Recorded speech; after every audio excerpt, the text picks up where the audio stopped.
এখন কি সমস্যা হচ্ছে আপনার? সমস্যাটা হলে ভাঁজের সমস্যা না। হাঁটু সমাজ হচ্ছে না, সোজা শুয়ে পড়ুন। আমরা যদি মেজারিং টেপটা দিয়ে আমরা মাপি, ওনার ডিস্টেন্স কিন্তু হিল থেকে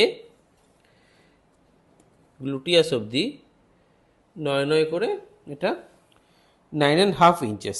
9.5 ইঞ্চেস হচ্ছে ওনার গ্যাপ। আমরা ড্রাই নিডলের মাধ্যমে কাজটা করব। 3 থেকে 4 মিনিটের মধ্যে দেখা যাবে যে উনি কোথায় ছিলেন। 9.5 ইঞ্চেস ওনার গ্যাপ ছিল এবং এখন কতটা হচ্ছে।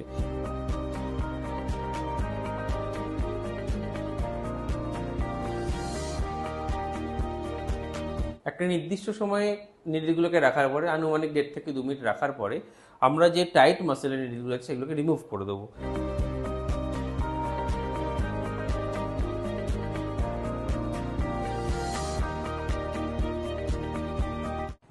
ওনার আমরা থরো একটা ফিজিওথেরাপি সেশন করিয়েছি, তার মধ্যে আমরা নিউরোমাসকুলার ইলেকট্রিক্যাল স্টিমুলেশন আর কিছু এক্সারসাইজেস করিয়েছি।